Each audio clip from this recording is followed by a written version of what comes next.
Today We Live, analyse. Alors, analyse des personnages.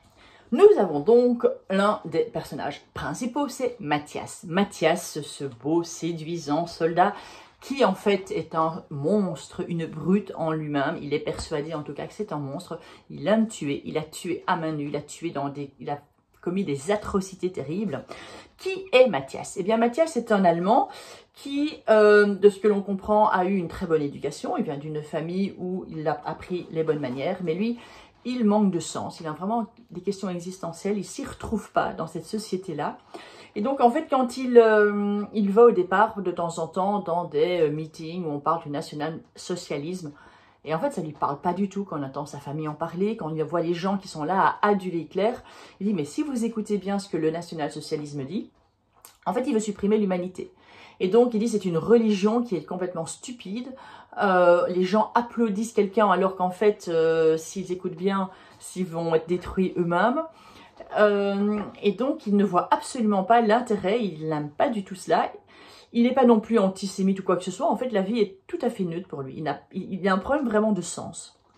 Et donc, à un moment donné, il décide de partir chez les Indiens. Enfin, non, il décide de partir au Canada pour aller vivre dans la nature. C'est là où il se sent bien, avec son chien, parmi vraiment un peu comme un animal sauvage pour essayer de dompter cette bête qu'il a en lui. Et puis un jour, il a un accident de canoë, il est inconscient, gravement blessé, et il est recueilli par Chichuchimash, qui est une indienne guérisseuse, qui a perdu son fils dans un accident, et elle va le prendre sous sa protection, le soigner, et s'occuper de lui un maximum. Et donc, grâce aux Indiens, les Creeks, il va apprendre à chasser autrement, il va apprendre plein de techniques comme trappeur et autres, mais il n'arrive pas non plus à s'intégrer complètement là dans cette tribu, et il sent toujours cette bête sauvage qui est en lui, ce monstre qui est en lui, même si Chichuchimash essaie de le changer, essayer de l'éveiller, que en fait il faut pas tout le temps tuer, mais que chaque chose, un peu comme dans Pocahontas, hein, que les animaux, les plantes, les arbres, tous ont une âme et vivent aussi. Mais lui il dit qu'en fait il n'arrivera pas à changer, il est persuadé qu'il ne changera pas, et donc il vit en fait plutôt comme trappeur dans la forêt avec son chien.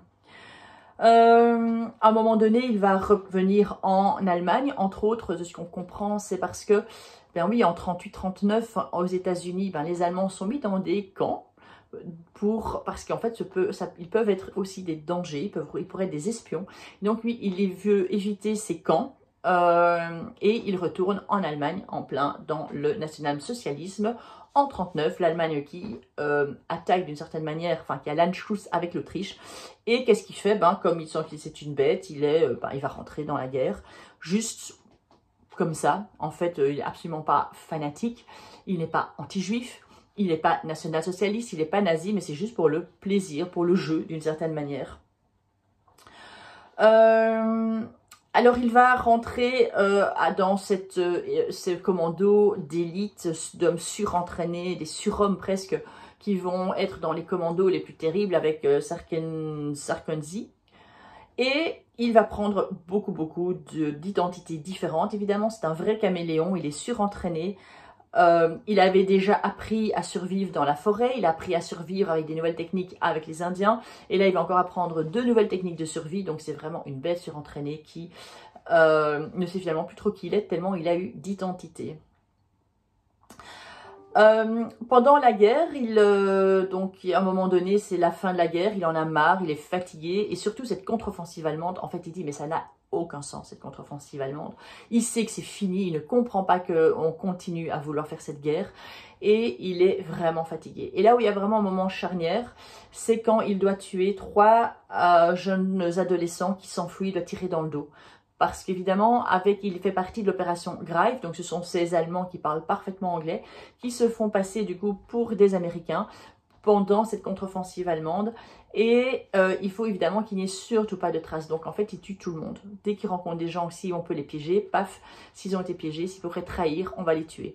Et il en a marre. Ce qu'il aime bien, c'est tuer quand il y a un challenge, quand il y a du jeu au chat et la souris, essayer d'être plus fort que l'autre. Mais quand c'est tuer juste pour tuer des personnes âgées, il dit c'est vraiment pas fun, c'est pas gay, et il ne tue pas avec plaisir. Mais à ce moment-là, quand il voit donc il doit tuer des gens, 2-3 adolescents, c'est vraiment le moment où il dit maintenant j'en ai marre. Et donc la vie peut me prendre, enfin on peut me prendre ma vie, je veux bien mourir. Le problème c'est que comme il est surentraîné, en fait il ne meurt pas.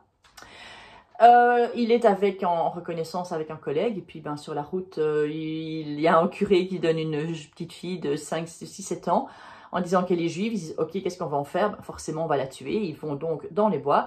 Le collègue veut la tuer, donc l'autre soldat ben, veut la tuer, mais en fait, elle est tellement avec des yeux qui transpercent qu'il n'y arrive pas, il tremble. Et donc Mathias, plutôt que il va tuer à son tour, il veut la tuer, mais plutôt que de la tuer, son revolver dévie, il tue l'autre soldat, et puis donc c'est ensemble, René et Mathias, qui vont survivre. Ce sont deux personnes qui s'entendent très bien parce qu'ils se sont tellement différents des autres, avec une telle lucidité sur eux-mêmes, ils ne se mentent jamais, ils ne se racontent jamais d'histoire. Ils sont très lucides, Mathias sur sa responsabilité, René par rapport à la mort et à la vie, hein, puisqu'elle ne croit pas au bon Dieu, etc. Elle dit, bah non, il ne faut pas se faire d'illusions, c'est comme ça. Elle est impressionnante par sa lucidité, donc il y a cette amitié étonnante qui apparaît entre les deux. En fait, il ne comprend pas du tout ce qui s'est passé, et c'est très important, c'est qu'en fait, il n'a pas voulu la sauver. C'est elle qui s'est sauvée toute seule et qui l'a touchée en plein cœur, et il n'a pas pu faire autrement que de ne pas la tuer. Mais il dit, ça me lave en rien de mes péchés, ça me lave en rien de mes atrocités, c'est elle en fait qui m'a sauvée, c'est elle qui m'a donné une nouvelle vie.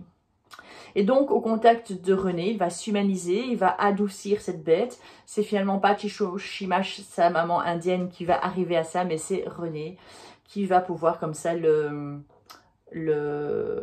l'adopter, l'apprivoiser.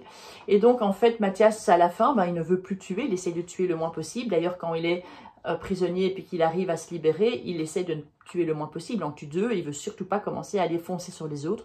Il aurait très bien pu les prendre par surprise, mais il ne veut pas.